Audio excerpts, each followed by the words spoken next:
The Great Hall of the Galactic Council stretched before Ambassador Park Min-jun like a massive theater.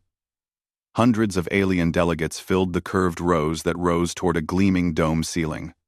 Their voices mixed together in a sound like rushing water, discussing the crisis that brought them all here today. Park stood at the human delegation's modest section near the back. His dark suit looked plain next to the colorful robes and shimmering scales of other species. The humans had only 20 seats in a hall that held thousands. Most species barely noticed them. The Zelhari homeworld will fall within one standard month, announced Chancellor Vex from the central podium.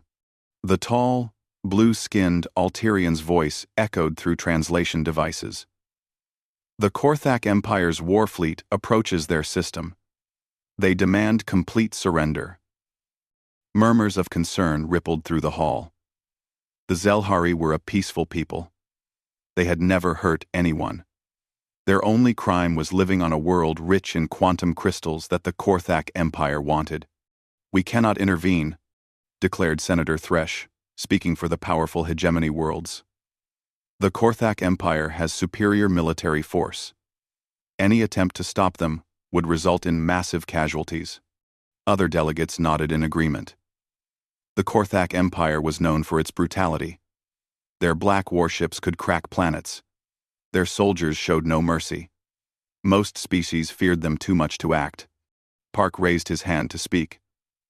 Several delegates turned to look at him with surprise. Humans rarely spoke in council sessions. "The human delegation offers military assistance to defend the Zelhari people," Park said in his calm voice. Laughter echoed through parts of the hall. Not cruel laughter, but the kind people make when a child offers to carry something too heavy for them. "With respect, Ambassador Park," said Chancellor Vex. "Humanity controls only 43 star systems. Your fleet numbers barely 200 ships. The Korthak Empire commands over 3,000 vessels. We are grateful for human concern," added the Zelhari representative, Ambassador Keth. Her large, gentle eyes looked sad but hopeful. "But we cannot ask humans to sacrifice themselves for us." More murmurs spread through the hall. Most delegates seemed to think the topic was settled. Humans meant well, but they were too small and weak to matter in galactic affairs. Park nodded politely. He had expected this reaction. Humans had been part of the galactic community for 200 years. But they were still seen as newcomers. Other species had been traveling between stars for thousands of years before humans learned to leave their home planet. "I understand the Council's position," Park said. "However, I believe there are factors that have not been considered." He touched his wrist display, connecting to the vast database that every human diplomat carried. The other delegates did not know about humanity's most important cultural practice. They were about to learn. 217 years ago, Park continued, the Zelhari engineer Kim So-ra helped human colonists design water purification systems for our early settlements. These systems saved thousands of human lives. Several Zelhari delegates looked confused. That had been a minor technical exchange between two species, just learning to know each other.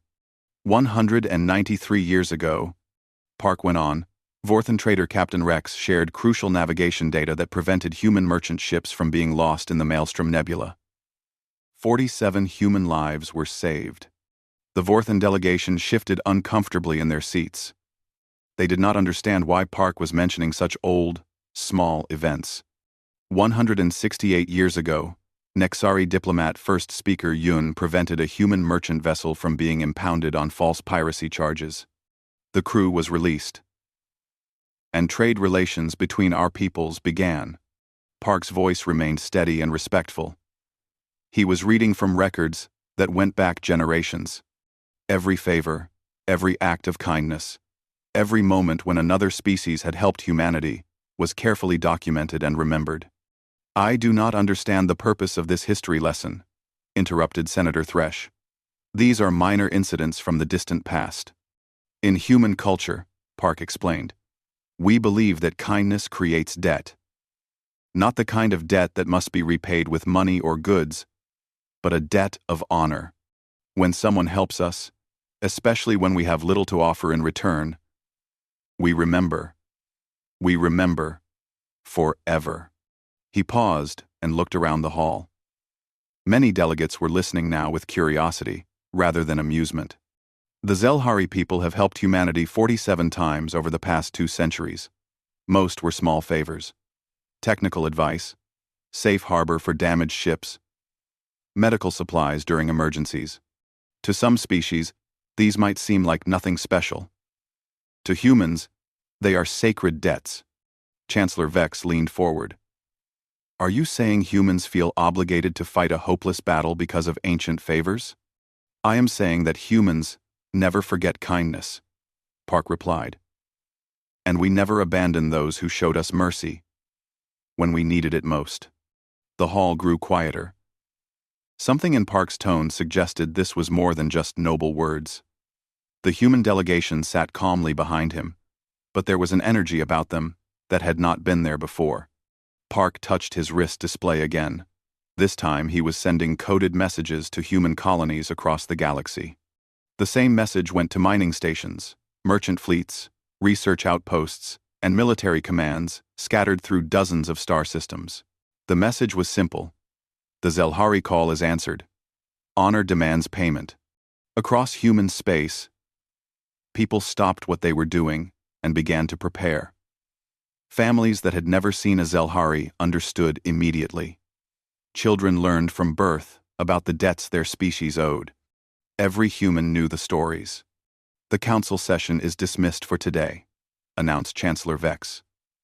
We will reconvene tomorrow to discuss evacuation procedures for Zelhari civilians. As delegates began to file out of the hall, many of them whispered among themselves. The human offer had been noted, but dismissed. Most species assumed humans would send a few ships to make a symbolic gesture before retreating. Park remained in his seat, still sending messages. His fingers moved quickly across the display as he accessed files that other species had never seen. The ledger of favors contained millions of entries. 2 centuries of kindness. Documented and catalogued with careful precision. Ambassador Keth approached the human section. Her large eyes held worry and gratitude. Ambassador Park, she said softly, please do not let humans die for us. We are grateful. But the Korthak Empire will destroy any fleet that opposes them.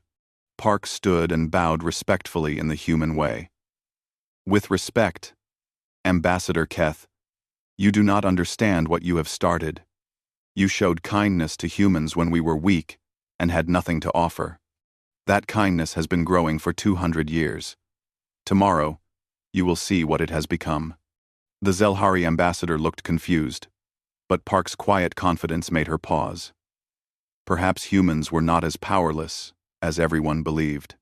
As the great hall emptied, Park continued his work. Across the galaxy, human ships were already changing course. The largest mobilization in human history was beginning, and it had started with a simple principle that other species had forgotten. Humans remembered everything.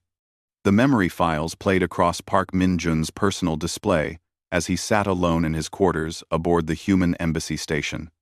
Each entry told a story that shaped the galaxy's future, though most species never realized it. The first entry glowed with soft blue text.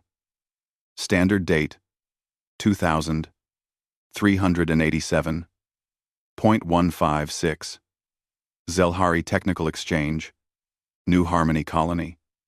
Park touched the file and watched the recorded history unfold. Kim Sora had been desperate when she contacted the Zelhari Engineering Corps. The human colony on New Harmony was dying. Their water purification systems were failing, and thousands of colonists faced death from contaminated supplies. Earth was too far away to send help in time. The Zelhari engineer who answered the call was named Tesh Korvan. He studied the human designs through the communication link for 3 days, then sent detailed modifications that would work with the materials humans had available. He asked for nothing in return. Your people need water, Tesh had said simply. We know how to help. That is enough. The modifications saved 8,000 347 human lives. Every human on New Harmony lived because one Zelhari engineer decided to be kind to strangers. Park moved to the next file. The date showed 2404.089, and the location was deep space near the dangerous Maelstrom Nebula. Captain Rex of the Vorthan trade vessel, Prophet's Dream, had been hauling cargo through a familiar route when he detected human distress signals. 3 human merchant ships were lost in the nebula's shifting energy fields. Their navigation systems could not handle the strange physics inside the storm. Most traders would have ignored the calls. The nebula was dangerous, and helping lost ships meant delay and expense. But Captain Rex spent 2 days guiding the human vessels to safety, sharing his people's navigation data that had taken centuries to develop. Space is big and cold, Captain Rex had told the grateful human crews. We must help each other, or we all die alone. The third file made Park smile despite the serious situation. Standard date 2419.203 showed a formal legal proceeding on the Nexari trade station called Crystal Harbor. The human merchant vessel, Second Chance, had been seized by Nexari security forces. Someone had accused Captain Janet Rodriguez and her crew of piracy. The evidence was clearly false, but the Nexari legal system was slow and complicated. The humans faced years in prison, while bureaucrats sorted out the truth. First speaker Yun was a young Nexari diplomat at the time. She reviewed the case and realized the accusations came from competitors who wanted to eliminate human trade, instead of following proper procedures that would take months. First speaker Yun used her authority to order immediate release of the human ship. Justice delayed is justice denied, she had declared. These humans are innocent, and I will not allow politics to harm the innocent. Park closed the files and opened his communication system. Across human space, similar scenes were playing out as people remembered the debts their species owed. On the mining station Perseverance, Supervisor Chen Wei-Ming received Park's message while reviewing production reports. The message was brief. Zelhari call answered. Honor demands payment. Chen immediately understood. Zelhari, Zelhari, Zelhari, Zelhari, Zelhari, Zelhari, come. Zelhari, Zelhari, come. He activated the station-wide communication system. All shifts report to briefing rooms. Emergency protocols are now active. 300 human miners gathered in the cramped meeting spaces. Many had been born on mining stations and had never seen a planet's surface. But all of them knew the stories. The Zelhari people are in danger, Chen announced. The Korthak Empire threatens their homeworld. The Galactic Council will not act. Humanity will. A young miner named Sarah Kim raised her hand. Supervisor Chen, I've never met a Zelhari. Why should we risk everything for them? Chen smiled. Your great-grandmother was named Kim So-ra. She was the engineer saved on New Harmony Colony when Zelhari technology purified their water. You exist because a Zelhari stranger chose to help humans he had never met. Sarah's eyes widened. Like all humans, she had learned family history from childhood. The story of her great-grandmother's survival was part of who she was. Pack personal items only, Chen continued. We're converting the mining lasers to ship weapons. Production stops until this debt is paid. Similar conversations happened on dozens of human worlds. Admiral Lee Seon-ho commanded the 3rd Human Fleet from his flagship, Unwavering Honor. When Park's message arrived, Lee immediately called his senior officers to the briefing room. Gentlemen and ladies, Lee announced to the assembled captains, we have new orders. The 3rd Fleet will redeploy to Zelhari space immediately. Captain Maria Santos frowned. Admiral, our current mission is protecting the border colonies. If we leave, human settlements will be vulnerable. The border colonies exist because Vorthan traders shared navigation data with our ancestors, Lee replied. Those same traitors now call for protection. Honor comes before safety. Lee replied. Lee replied. Lee replied. It's 17. And a fistering. The officers understood. Every human military academy taught the same lessons. Strength meant nothing without honor. Power was worthless if not used to protect those who deserved protection. Captain Santos nodded. When do we depart, sir? Within 6 hours, Lee said. Send messages to all ships, full combat readiness. We may be sailing into the largest battle in human history. On the diplomatic station orbiting Earth, Park continued his work. He was accessing files that most humans never saw. Records of every alien species that had ever helped humanity, no matter how small the favor. The Nexari had prevented 17 legal injustices against human traitors. The Altarian Medical Corps had shared vaccine technology during a plague outbreak. Even the warrior Klingath had once allowed human refugees to pass through their territory instead of turning them away. Each act of kindness was recorded. Each favor was remembered. Now those memories were becoming action. Park sent a message to his counterpart on Vorthan Prime. Ambassador Rex. Humanity calls upon ancient friendship. The Zelhari need protection. Will the Vorthan Trading Federation honor the bonds our peoples share? The response came within hours. Human friendship has brought prosperity to Vorthan worlds for 2 centuries. Our merchant marine will assist evacuation efforts. Old debts work both ways. By the end of the day, Park had sent similar messages to 43 different species. Some were major galactic powers. Others were small, peaceful peoples, like the Zelhari themselves. All had helped humanity at some point in the past 2 centuries. The responses surprised even Park. Species that rarely cooperated were agreeing to coordinate their efforts. Old enemies were setting aside disputes to honor debts they owed to humans. The galaxy was mobilizing, and most species did not even realize it yet. Park's wrist display chimed with an incoming priority message. It was from Admiral Lee Seon-ho aboard the Unwavering Honor. Ambassador Park, the fleet is ready to depart. Our scouts report Korthak ships massing near their border. We estimate 30 days before they reach Zelhari space. Park replied quickly. Admiral, this is not just a human operation. I have received confirmation from 18 allied species. You will not be fighting alone. There was a pause before Lee's response came. 18 species? How did you manage that in one day? We. I reminded them of favors they had forgotten, Park wrote back. Apparently, humans are not the only people who value honor. We simply remember it better than most. As night fell on the embassy station, Park looked out at the stars. Somewhere out there, hundreds of ships were changing course. Thousands of people were preparing for battle. All because long ago, scattered acts of kindness had planted seeds of loyalty that were finally growing into action. Tomorrow, the galaxy would begin to understand what human memory really meant. Admiral Lee Seon-ho stood on the bridge of the Unwavering Honor and watched the stars change. His fleet had been traveling toward Zelhari space for 5 days now. Behind his flagship, 68 human warships moved in perfect formation through hyperspace.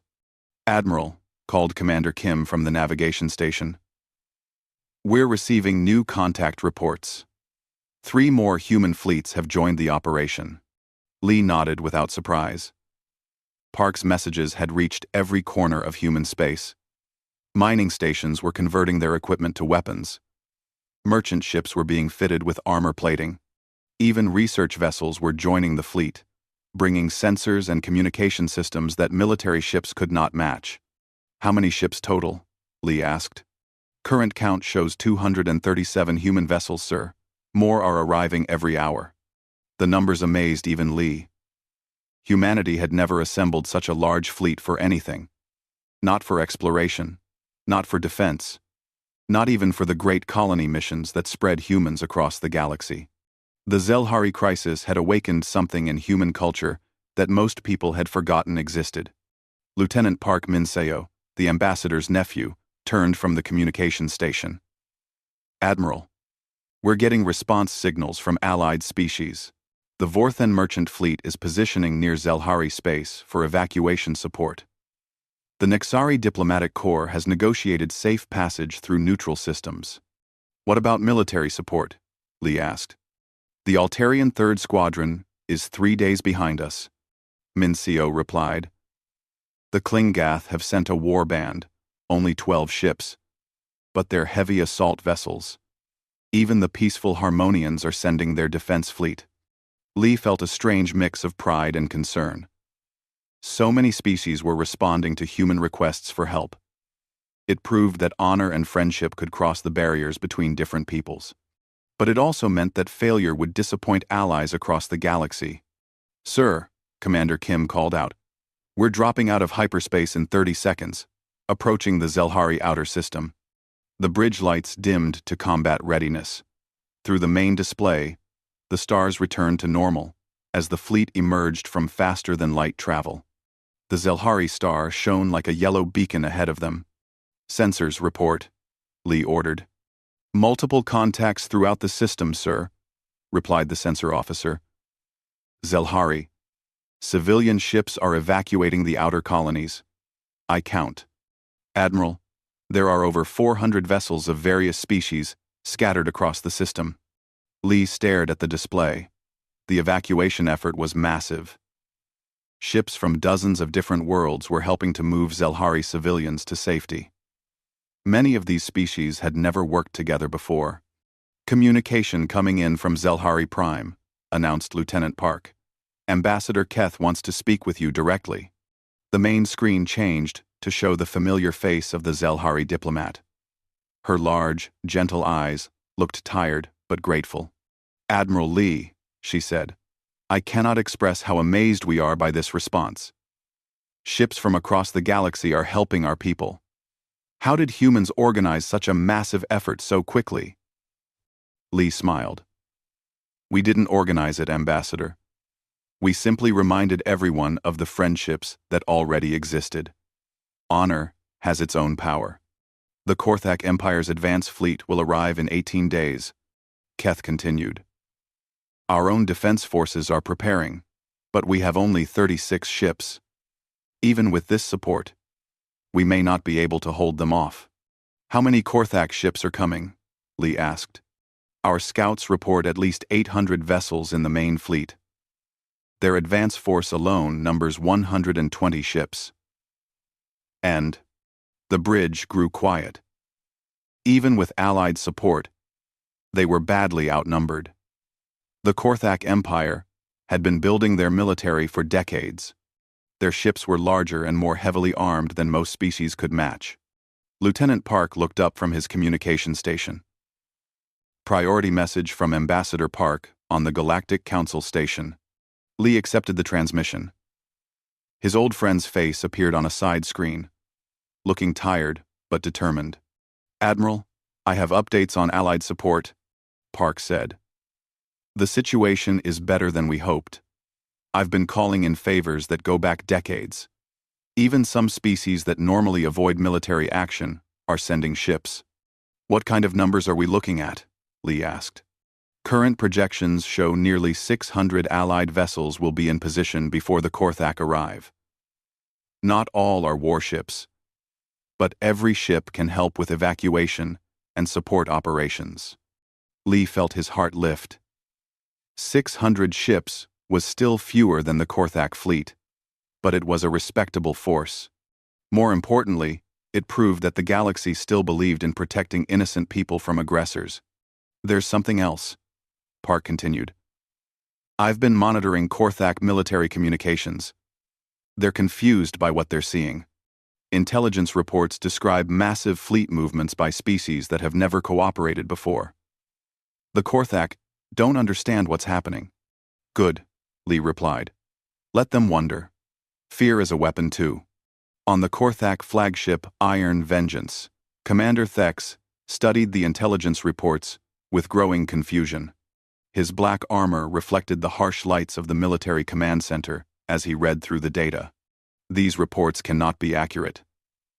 Thex growled to his intelligence officer. Humans have only 200 ships in their entire fleet. They cannot have assembled 4 times that number. The counts are confirmed, sir, replied the nervous Korthak analyst. Human ships are gathering from across their territory. Mining vessels, merchant ships, even civilian transports are being converted to military use. Thex's 4 eyes narrowed. Humans are not a warrior race. They prefer trade and diplomacy. Why would they risk their entire fleet for the weak Zelhari? Unknown, sir, but there's more. Ships from 18 different species are joining the human fleet. Some of these species have been enemies for centuries. Yet, they're working together. The Korthak commander felt something unusual. Uncertainty. The Empire had planned this invasion for months. Intelligence reports showed that the Zelhari were defenseless and that other species would not risk war to protect them. Now, everything was changing. Send a message to the fleet, Thex ordered. Increase speed.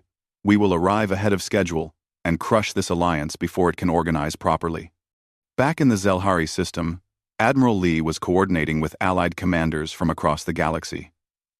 The main conference room aboard his flagship held holographic projections of 23 different species. The Korthak have accelerated their timeline, announced Captain Wyron of the Altarian Squadron. Our scouts report they'll arrive in 12 days, instead of 18. That gives us less time to coordinate our defenses, said War Leader Krex of the Klingath. But it also means they're afraid. Fear makes enemies careless. We need to use our advantage, added Captain Santos of the Human Destroyer. Swift justice. The Korthak expect to fight scattered, unorganized resistance. They're not prepared for a unified defense. Lee studied the tactical display that showed Allied positions throughout the system. Each species had different strengths. Humans were known for adaptability and determination. The Klingath brought raw firepower. Alcerians had superior sensors and communication systems. The Vorthan merchant fleet could move supplies faster than anyone. We'll use layered defenses, Lee announced. Fast attack ships will harass their advance forces. Heavy ships will hold the inner system. Support vessels will protect evacuation operations. Captain Chen Wei-Ming had arrived from the mining stations with a converted cargo hauler called Second Chance. In honor of the old merchant ship, his crew had never fought a space battle, but they understood the stakes. Admiral, Chen said, my people aren't soldiers, but we know how to work under pressure. What do you need us to do? Every ship matters, Lee replied. Your mining lasers can punch through armor. Your cargo holds can carry evacuation pods. Your experience working in dangerous conditions makes you valuable allies.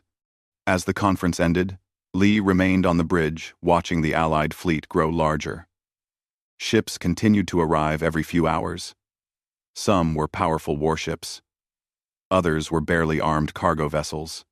All of them had come because humans had asked, and humans had earned the right to ask. Lieutenant Park approached with another message.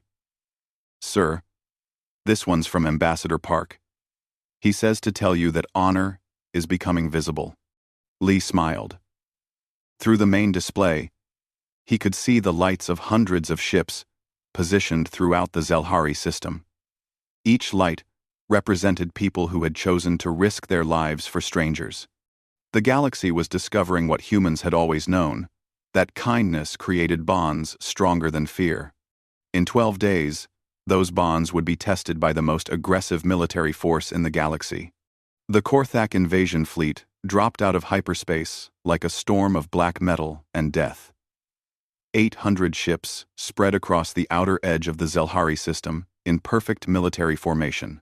Their dark hulls absorbed light, making them look like holes cut in the starfield itself.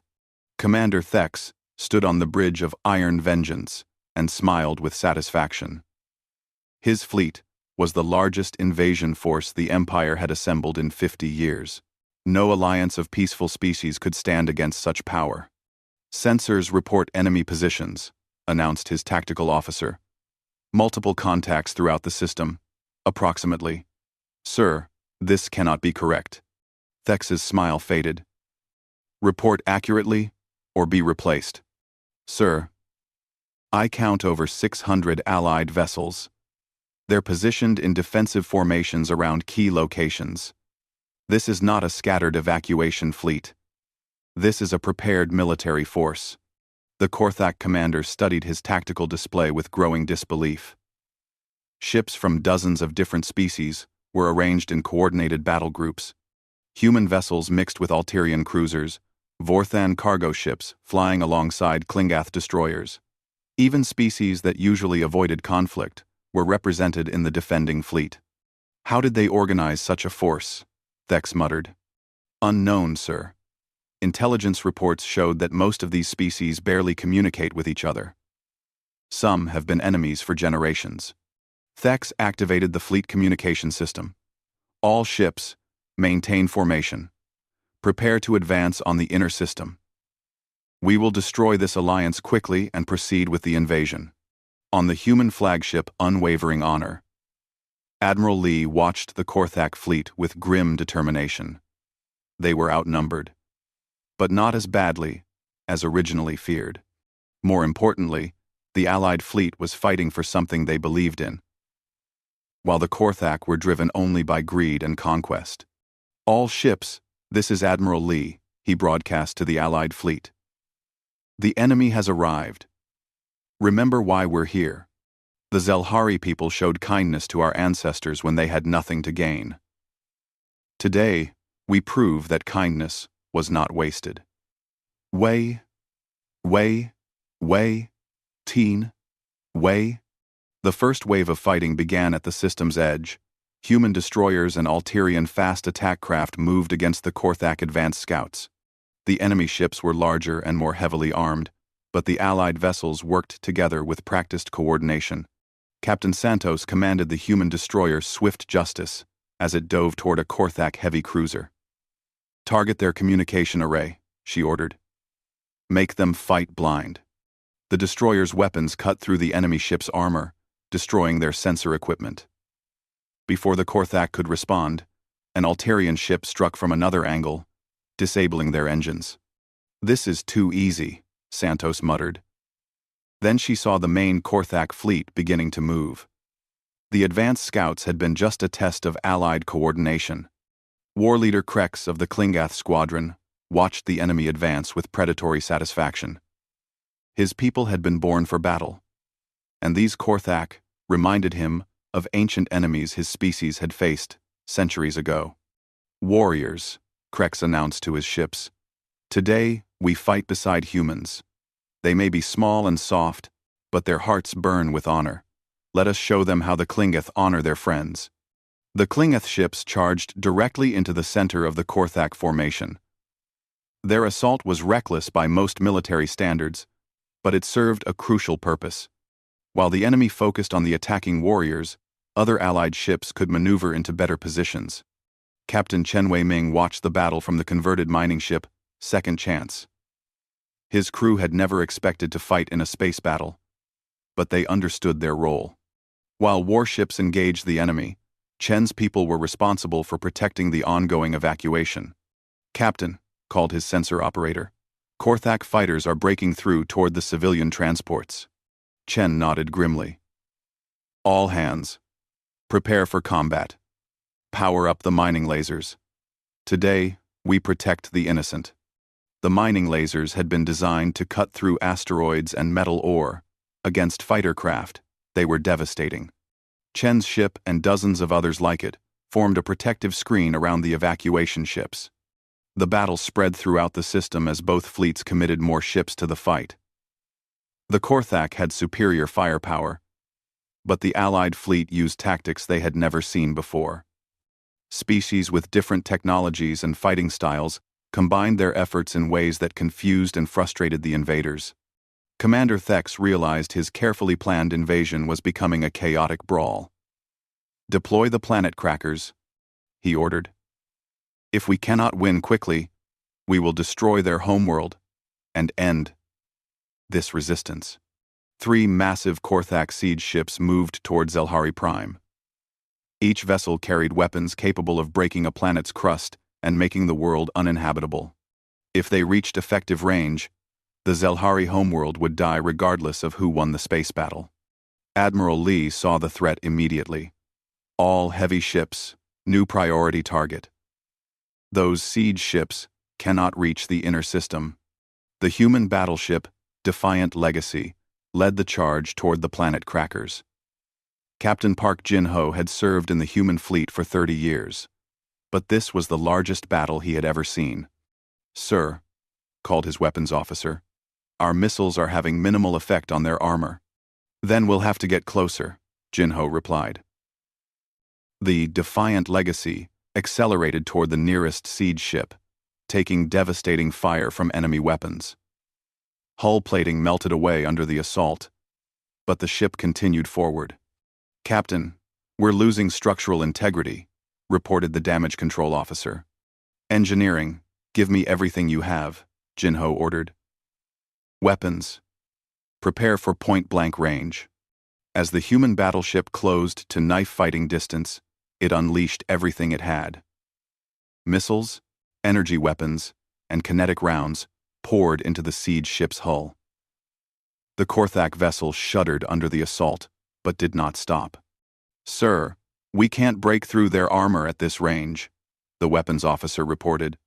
Jin-ho made a decision that defined human courage. "All hands, prepare for ramming speed. Evacuate non-essential sections." "Captain," his first officer protested, "that's suicide." "No," Jin-ho replied calmly. "That's honor. The Zelhari cannot evacuate if their world is destroyed. Sometimes sacrifice is the only way to protect the innocent." The Defiant Legacy struck the Korthak siege ship like a missile made of metal and determination.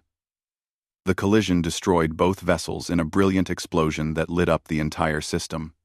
Across the Allied fleet, crews watched the sacrifice with mixture of grief and inspiration. Captain Chen saw the explosion from his mining ship and felt tears in his eyes. "Sir," his communication officer said quietly, "we're receiving evacuation status reports. 87% of Zelhari civilians have been moved to safety." Chen nodded.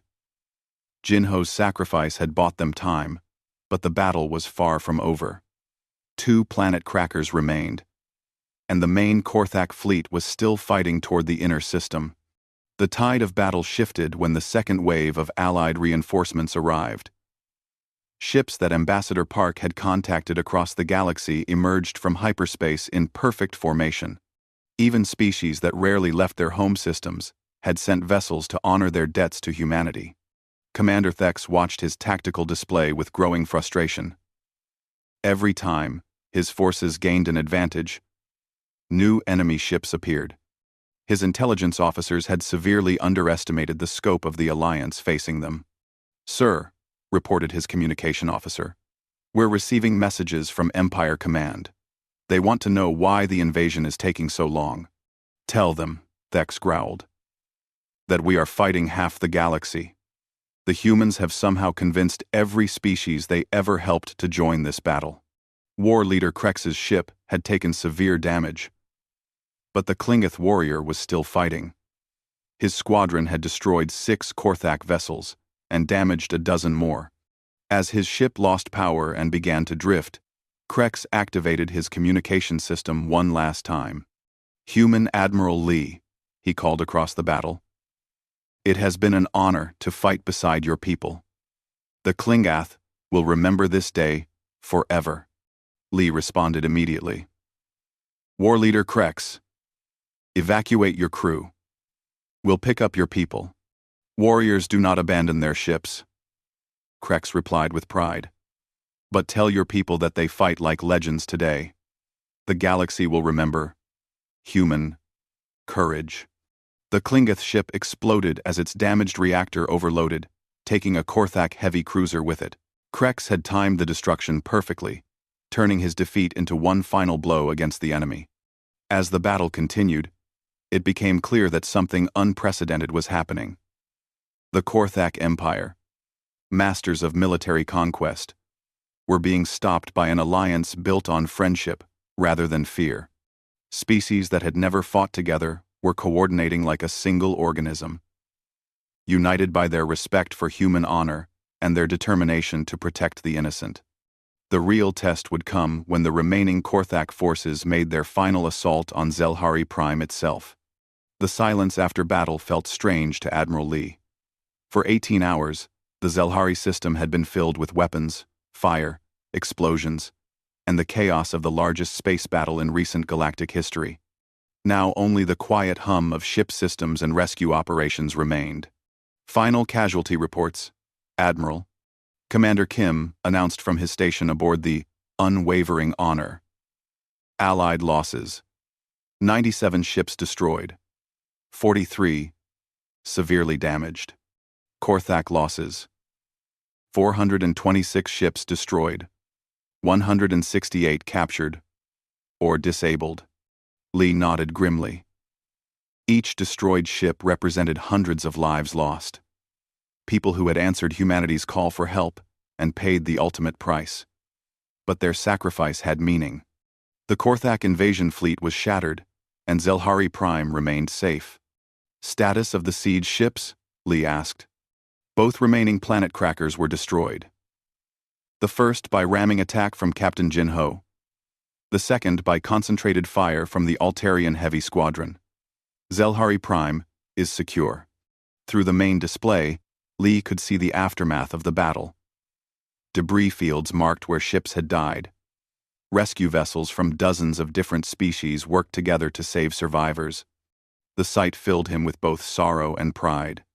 "Sir," Lieutenant Park called from the communication station, "we're receiving a transmission from Commander Thex of the Korthak flagship. He's requesting terms for surrender." Lee almost smiled. The arrogant Korthak commander who had entered the system, expecting easy conquest, was now asking for mercy. "Put him through."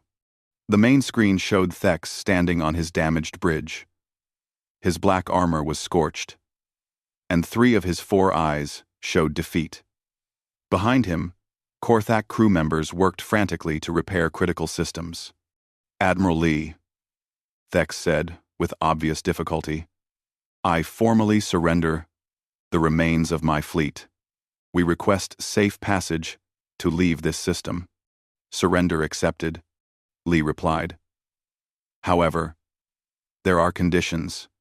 Your ships will be inspected for Zelhari prisoners or stolen property.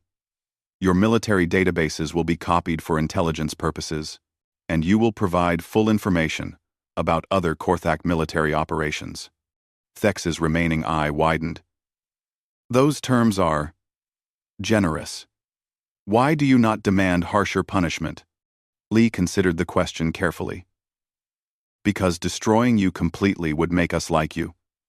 Humans prefer justice to revenge." The Korthak commander looked confused, but he accepted the terms. Within hours, his surviving ships were leaving the system under Allied escort. The Great Korthak invasion had become a humiliating retreat.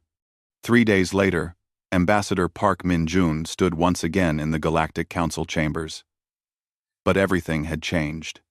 The same aliens who had dismissed human offers of help now looked at him with respect and curiosity. Some looked nervous.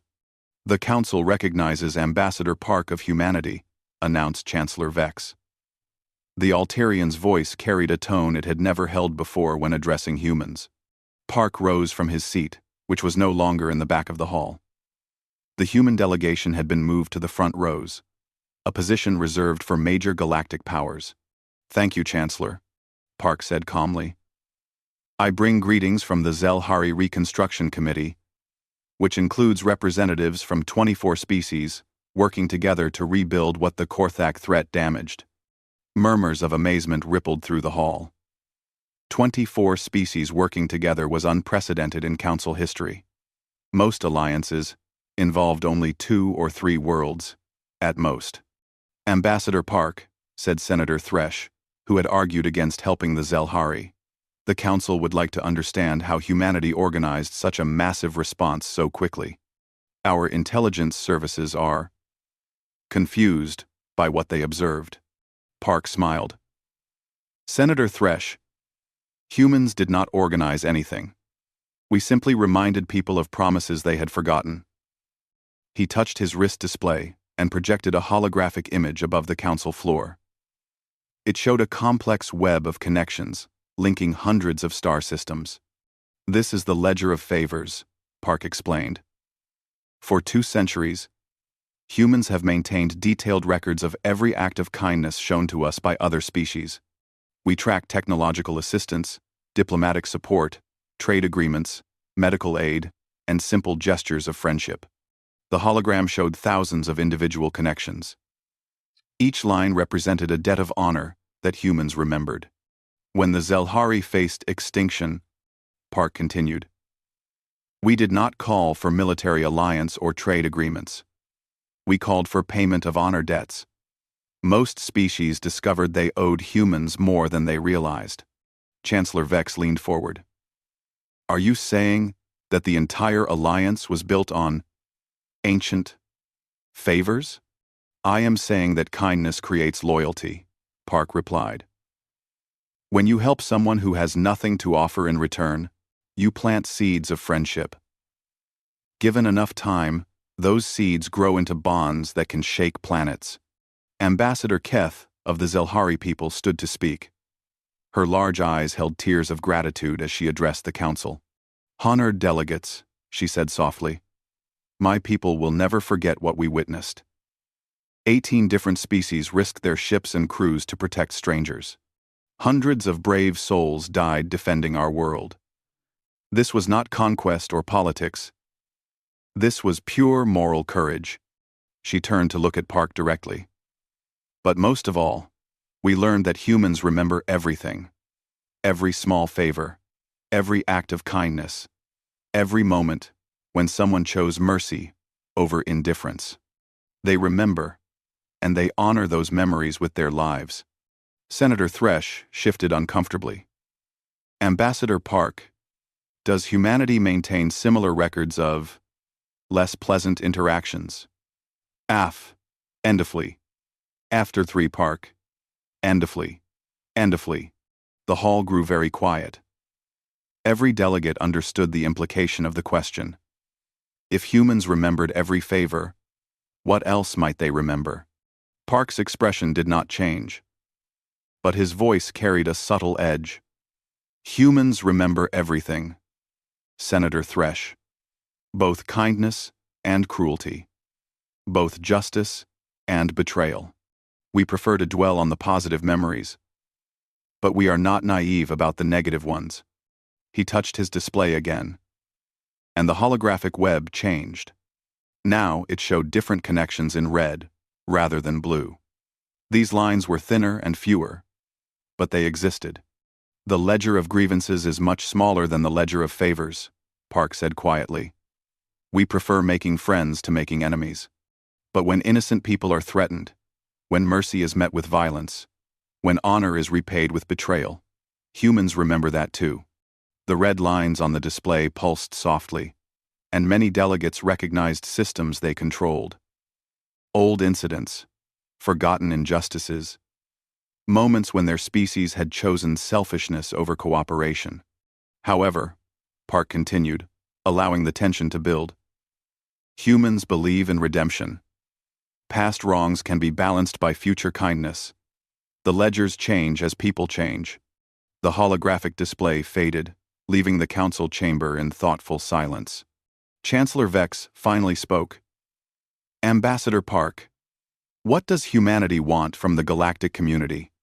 The same thing we have always wanted, Park replied. Friendship, trade, cooperation. The chance to build something better together than any of us could create alone. He paused and looked around the hall. But now, the galaxy understands that humans are reliable allies and dangerous enemies. We hope people will choose which they prefer to be. Over the following weeks, requests for formal alliance with humanity flooded in from across the galaxy. Species that had barely acknowledged human existence suddenly wanted trade agreements, mutual defense pacts, and cultural exchanges. The Vorthan Trading Federation proposed a massive expansion of joint commerce operations. The Altarian Medical Corps requested human assistance in developing new emergency response procedures. Even former enemies began sending diplomatic missions to human worlds. Park found himself busier than ever, managing the requests and ensuring that new alliances honored the same principles that had built the old ones. On New Harmony Colony, now a thriving world with millions of inhabitants, a statue was erected in the central plaza. It showed a human engineer and a Zelhari technician working together over a water purification system. The inscription read, "In memory of Tesh Corvin, whose kindness to strangers saved 8,000 lives and changed the galaxy forever." Similar monuments appeared on dozens of worlds. The Battle of Zelhari Prime became a symbol of what the galactic community could achieve when honor mattered more than profit or power. Admiral Lee returned to his post commanding the Third Human Fleet, but his responsibilities had expanded dramatically. Human military forces were now considered the galaxy's premier rapid response organization. When crises arose, people called for humans first. Captain Chen Wei-Ming was promoted to admiral and given command of the new Civilian Defense Corps. His converted mining ships became the model for a fleet dedicated to protecting non-combatants during conflicts. Ambassador Keth was elected as the new Chancellor of the Galactic Council, the first Zelhari to hold the position. Her acceptance speech was brief and direct. This council will be guided by the principle that kindness creates strength. We have seen what happens when good people work together. Let us build on that foundation. 6 months after the battle, Park stood again in his quarters aboard the embassy station, reviewing the updated ledger of favors. The web of connections now spanned the galaxy, linking hundreds of species in bonds of mutual respect and assistance. His communication system chimed with an incoming message. It was from a species called the Meridian Collective, inhabitants of a distant spiral arm that humanity had never contacted directly. Ambassador Park, the message began. We have heard stories of human honor and friendship. Our people face a crisis that threatens our survival. We have nothing to offer in return for aid, but we hope that kindness itself might be enough. Would humanity consider adding our name to your ledger of favors? Park smiled as he composed his reply. The galaxy was learning that honor was not a weakness, but the foundation of true strength, and humans would continue to remember, continue to honor their debts, and continue to prove that the greatest power in the universe was the simple decision to help others. The ledger of favors was growing, and with it, a new kind of galactic civilization built on the radical idea that kindness mattered more than conquest.